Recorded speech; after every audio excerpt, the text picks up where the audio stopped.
Stranger things के साथ collab करके आज का मंडे नाइट रॉ का एपिसोड ही स्ट्रेंज हो जाएगा, ये तो मैंने नहीं सोचा था। और मैं ऐसा क्यों कह रहा हूं उसको एक्सप्लेन करेंगे इस वीडियो में। Okay, hello chatters, my name is Rohit and you're watching Wrestle Chatter. तो आज इस वीडियो में रिव्यू करने वाले हैं मंडे नाइट रॉ के एपिसोड को, जिसको हाइप किया गया था ये कह के कि ये नेटफ्लिक्स की एनिवर्सरी वाला एपिसोड है, इसको बहुत स्पेशल बना दिया, इसमें स्ट्रेंजर थिंग्स का कोलैब डाल दिया। वो कोलैब कैसा था उसके बारे में बहुत अच्छे से बात करेंगे। और फिर क्योंकि साल का पहला एपिसोड था और यहाँ पे काफ़ी सारे चैंपियनशिप मैचेस थे, तो कैसा लगा ये शो, क्या रहेगी शो की रेटिंग, सब कुछ डिटेल में डिस्कस करेंगे। बट सबसे पहले जो शो की स्टार्टिंग होती है उसमें वो जो उन्होंने थीम दिखाई थी वो इंट्रो बहुत ही ज़्यादा कूल था, क्योंकि ऐसा दिखाया गया था रॉ को कि एक तरीके से स्ट्रेंजर थिंग्स ने पूरा शिकंजा कस लिया है, पूरा उनको मतलब पूरा ऐसा लग रहा है कि जैसे बिल्कुल घुस गए बिल्कुल मंडे नाइट रॉ में, ऐसी वाली थीम थी। अब क्योंकि मैंने स्ट्रेंजर थिंग्स देखा नहीं है, तो जिन्होंने ये वेब सीरीज शो को देखा है उनको शायद वो चीज़ देख के बहुत बढ़िया लगा। और लिटरली अपसाइड डाउन तो हो गया था कल किसी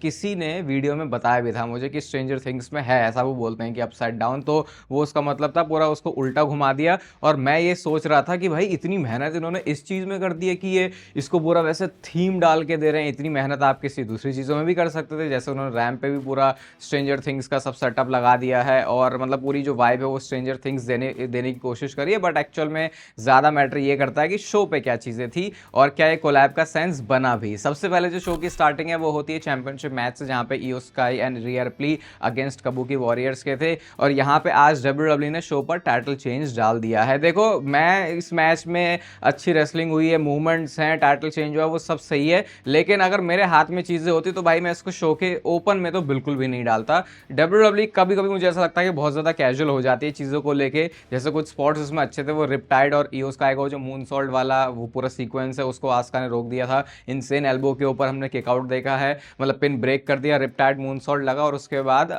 जो ईओ स्काई उन्होंने बाहर की तरफ डाइव करी और रिंग में रिया रिप्ली ने आस्का को पिन करके इस मैच में चैंपियनशिप को कैप्चर कर लिया है। इस फ्यूड से मैं शुरू होने से पहले ही बोर हो चुका हूँ, क्योंकि मुझे ऐसा लगता पता नहीं शायद ये 10 करोड़ बार मंडे नाइट रॉ में अलग अलग वो जो है पूरे कॉम्बिनेशन बना चुके कि इसका मैच इससे, इसका मैच इससे। क्या आप मेरी इस बात से अग्री करोगे मुझे आप कमेंट सेक्शन में बताना, लेकिन अगर आपने इसको एंजॉय किया तो कैसे, वो भी आप मुझे कमेंट सेक्शन में बता सकते हो। इसके बाद शो पर हमको बैक स्टेज से दिखता है कि एडम पियर्स ने क्लियर बोल दिया गुंथर को कि भैया रिस्पेक्ट करना शुरू कर दे, तूने जॉन सीना को हराया ठीक है, लेकिन तुझे थोड़ी रिस्पेक्ट दिखानी पड़ेगी बाकी लोगों को भी। और गुंथर कहते हैं रिस्पेक्ट, और ऐसा करके वो जो गुंथर अपनी वो ईविल स्माइल है उसके साथ चले जाते हैं और फिर सीधा उनकी एंट्री होती है और वो आके रिंग में बोलते हैं कि देखो मुझे बोला गया है कि रिस्पेक्ट दिखाओ, लेकिन रिस्पेक्ट का उसका क्या जो तुम लोग मुझे नहीं दिखा रहे, ऐसा गुंथर बोल के खुद ही अपना रोना शुरू कर देते हैं। इतने में ही जब वो अपनी लाइन पूरी कर रहे होते हैं ना कि मैं वो बंदा हूं जिसने टैप आउट करवाया जॉन सीना को, जैसे ही वो बोलने वाले होते तभी एजे स्टाइल्स का थीम सॉन्ग प्ले हो गया और उसको अच्छा मूवमेंट बनाने के लिए एजे स्टाइल्स का पूरा म्यूजिक नहीं चला, जहां से वो एकदम से बीट ड्रॉप होती है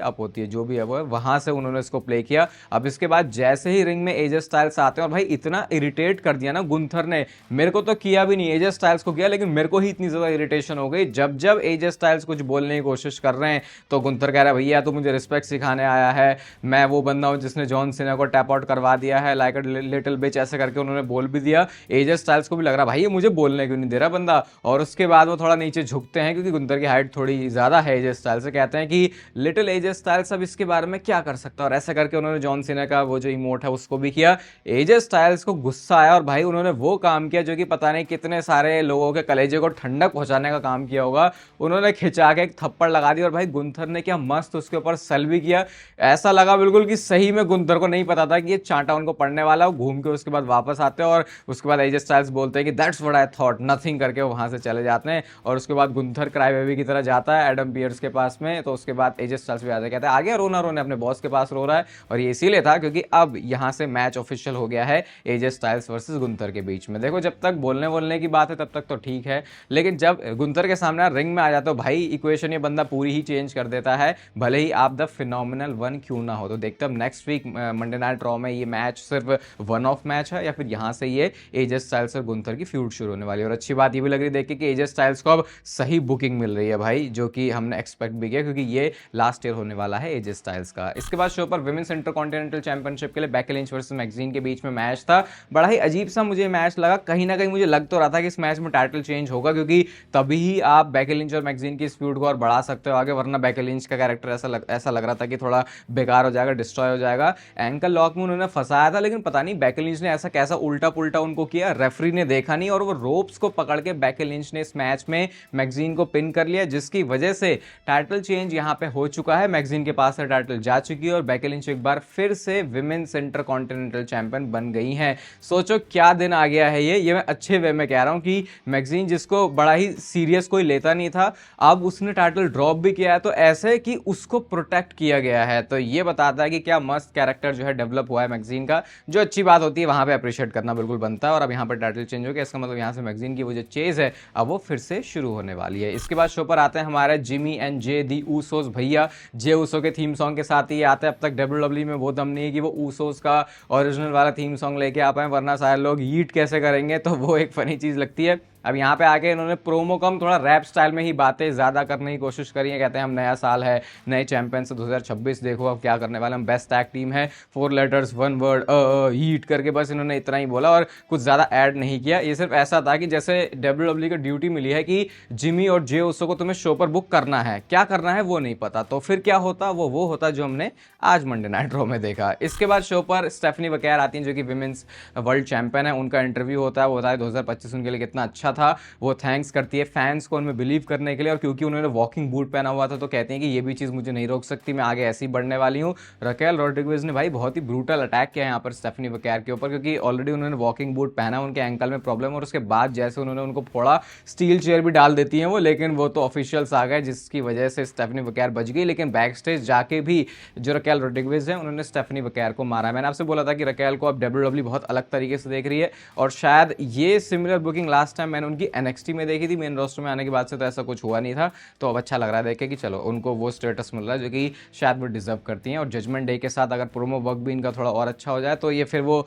वैसा रिया रिप्ली लेवल के हिसाब का कैरेक्टर बनने का इसमें पोटेंशियल है, वैसा तुम्हें उसको ट्रीट करना पड़ेगा उस कैरेक्टर को। इसके बाद शो पर नेक्स्ट मैच आता है लारा वल्किरिया वर्सेस लिव मॉर्गन के बीच में। इंजरी के बाद से ये लिव मॉर्गन का पहला मैच था। रिंग साइड पर बेली और रॉक्सैन दोनों होती हैं, इनके बीच में मारा मारी हो गई, उसके बाद ही बैक स्टेज भाग रही है और डिस्ट्रैक्शन हो गई, जिसकी वजह से लिव मॉर्गन ने अपना फिनिशर ओब्लिवियन लगा लिया और ये मैच जो उन्होंने जीत लिया है। और पहला मैच था, उनको ये वाला मैच जो है वो जीतना भी था। अब आता है शो का मेन इवेंट मैच जो कि था CM Punk versus Bron Breakker के बीच में, और ये था वर्ल्ड हेवीवेट चैंपियनशिप के लिए। आज ब्रॉन ब्रेकर ने वो रेड कलर का जो पहना हुआ था अपना, क्या बोलते हैं उसे, सिंगलेट, हाँ वो जो सिंगलेट पहना हुआ था वो रेड थीम में था। रेड कलर का ऑब्वियसली रेड थीम में होगा, वो स्ट्रेंजर थिंग्स से इंस्पायर था, जो भी था वो बहुत ज्यादा बैडएस लग रहा था ब्रॉन ब्रेकर के ऊपर। और मुझे ऐसा लग रहा है कि थोड़ा फिजिक में भी हल्का सा चेंज है ब्रॉन ब्रेकर की, थोड़ा सा उन्होंने फैट कट कर लिया, जिसकी वजह से उनकी जो डेफिनेशन है वो बहुत अच्छी लग रही है। मैन हैंडल किया उन्होंने सीएम पंक को बहुत बुरी तरीके से, इवन वो रिंग साइड पे वो जो अपनी ऐसा एक्सप्रेस बनाते हुए स्पीयर मारते हैं वो भी कोशिश करी, लेकिन सीएम पंक ने वो उन्हें करने नहीं दिया। और एक भयानक लेवल का बॉच हमने देखा, वो जो टॉप रोप पे एकदम से चढ़ के ब्रेक इन स्टाइनर लगाते हैं ब्रॉन ब्रेकर,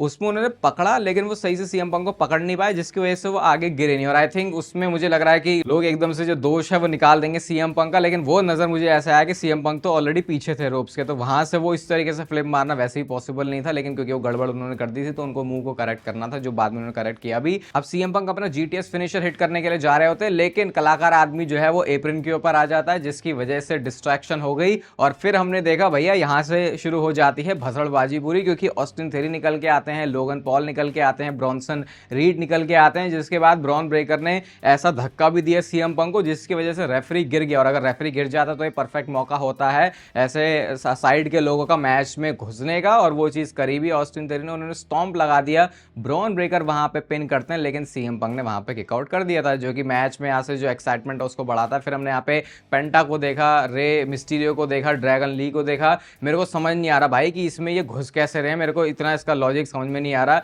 ये बस मुझे लग रहा है कि डब्ल्यूडब्ल्यूई को अपने आने वाले मंडे नाइट रॉ के एपिसोड के शोज को फिल करना, तो कह रहे चलो ये एंगल डाल देते हैं ताकि हमारे थोड़े हफ्ते निकल जाएंगे। भाई पता नहीं इनकी कहाँ की ट्रेन भाग रही है कि इनको बहुत दूर तक की देखनी है, अभी तक का तो इनको समझ नहीं आ रहा है कि करना क्या होता है। तो मेरे को तो ये बहुत ही अननेसेसरी लगा, ऐसा लगा नहीं कि उससे कुछ एलिमेंट ऐड हुआ, वो लगा कि अरे यार ये लोग कहाँ से आ गए, ये मुझे पर्सनली फील हुआ इस चीज़ को देख के। इसके बाद जीटीएस हिट कर दिया एंड ब्रॉन ब्रेकर ने उसके ऊपर किक आउट किया। और उस टाइम पे जो क्राउड का रिएक्शन था वो ये बताता था कि सब लोग एक्सपेक्ट कर रहे थे यहाँ पे कि जो ब्रॉन ब्रेकर है वो पिन हो जाने वाले हैं। और जैसा स्ट्रेंजर थिंग्स वाला आज का स्पेशल एपिसोड बनाया गया था, स्ट्रेंजर थिंग्स का यहाँ पे कोई कास्ट नहीं थी, ऐसा कुछ नहीं था कि इन्होंने उससे रिलेटेड कुछ बनाया हो। ये सिर्फ ऐसा था कि स्ट्रेंजर थिंग्स की ब्रांडिंग करी हुई है मंडे नाइट ड्रॉ पर, और उसमें भी कुछ प्रॉब्लम नहीं है, लेकिन उस चीज का कोई सेंस तो बनना चाहिए था। ये कुछ नहीं था, समझ लो थोड़ी डेकोरेशन, जैसे क्रिसमस है ना, क्रिसमस में हम अपने घर सजा दे रहे हैं, दिवाली है तो अपने घर पे लाइट्स लगा दे रहे हैं, बस ये स्ट्रेंजर थिंग्स ने उतना ही रोल प्ले किया है आज की मंडे नाइट ड्रॉ में। ऐसा लग रहा था कि ये ऐड है,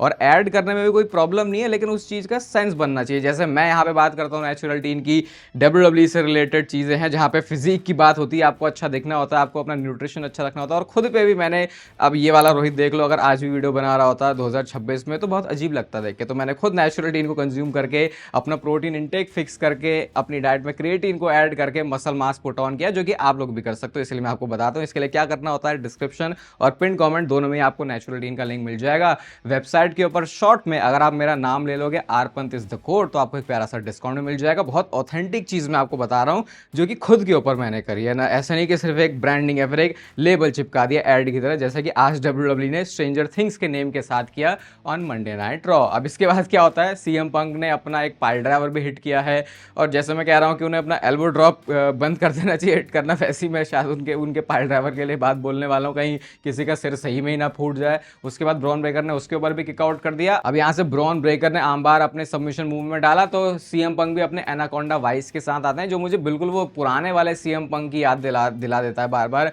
जो बिल्कुल पीक था अपने रेसलिंग टाइम में। उसके बाद सीएम पंक के स्टाइल में ब्रॉन ब्रेकर ने ऐसे किया जैसे कि वो जीटीएस हिट करने वाले हैं, लेकिन एसटीएफ में सीएम पंक ने फिर से सबमिशन होल्ड में उनको डाल दिया। अब क्या होता है, पॉल हेमन जब दोबारा से चढ़ गया ना एप्रन पर, तो इस बार तो सीएम पंक को आ गया गुस्सा, उन्होंने सीधा जाके पंच ही कर दिया वहां पे, जिसका फायदा ब्रॉन ब्रेकर को लगता है कि वो उठा लेंगे, वैसे स्पीयर के लिए जाते हैं, लेकिन हट गए भाई वहां से सीएम पंक। और क्या क्रैश लैंडिंग हुई है आज सीएम पंक की। एक तो सीएम पंक को देख के डर सा भी लग जाता भाई, इसको लग ना जाए, ऐसा पता नहीं सीएम पंक को देख के मुझे तो फील आ रहा है, आज के मैच में तो बहुत ज्यादा वैसा फील आया। फिर भी अपनी लिमिट्स को पूरा जितना लेके जा सकते थे पुश किया, वो काम सीएम पंक ने किया, जिसके लिए उनको अप्रिशिएट करना पड़ेगा। जब वो गिरे ऐसे जाके तो लगा भाई कहीं शोल्डर में तो नहीं लग गई, कहीं उनके नेक पे तो नहीं लग गई, लेकिन वहां पे परफेक्टली फाइन थे सीएम पंक। और इसके बाद ब्रॉन ब्रेकर ने ऐसा स्पॉट किया जो कि ये बताता है कि ये बंदा कितना ज्यादा वर्सेटाइल है, और अगर WWE सोच रही है कि इसको हम आगे जाके एक बड़ा टैलेंट बनाने वाले हैं तो उस बात में कोई भी शक नहीं है, क्योंकि वो जो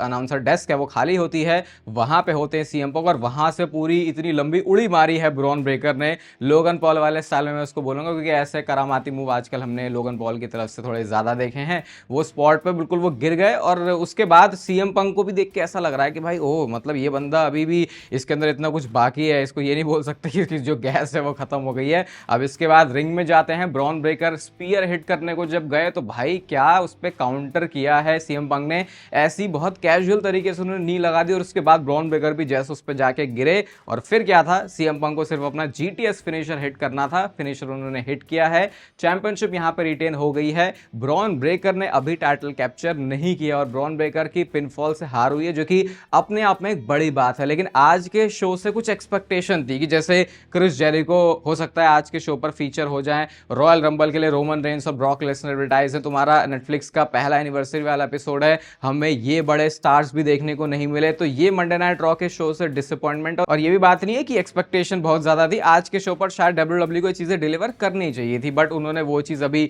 नहीं करी है। तो आज के मंडे नाइट रॉ को अगर मुझे रेट करने को बोला जाए तो देखो ये शो बहुत बढ़िया था, लेकिन एक्सपेक्टेशन पे तो देखो इसने डिलीवर नहीं किया, तो स्टिल इसकी रेटिंग मेरी तरफ से 4 से नीचे ही रहेगी, जो कि है 3.75 स्टार। बट अब एक्सपेक्ट कर रहे हैं कि हाँ, क्योंकि अभी रॉयल रंबल के ऊपर ज्यादा अपना ध्यान देंगे, तो फिर वो जो बड़े बड़े नेम्स है वो आपको वापस आते हुए देखे। बाकी नेचुरल टीन का लिंक डिस्क्रिप्शन और पिन कमेंट दोनों में ही है, आरपंत कोड यूज करके आप प्यारा सा डिस्काउंट ले सकते हो नेचुरल टीन के सारे ही प्रोडक्ट्स के ऊपर। बाकी इस वीडियो को यहां तक देखने के लिए आपका शुक्रिया, इसके लिए आप कर सकते हो इस वीडियो को लाइक और चैनल को सब्सक्राइब, क्योंकि WWE से रिलेटेड यहाँ पे कंटेंट आ रहा है 8 से भी ज्यादा सालों से। बाकी तब तक फिर लेते रहो जिंदगी के मजे।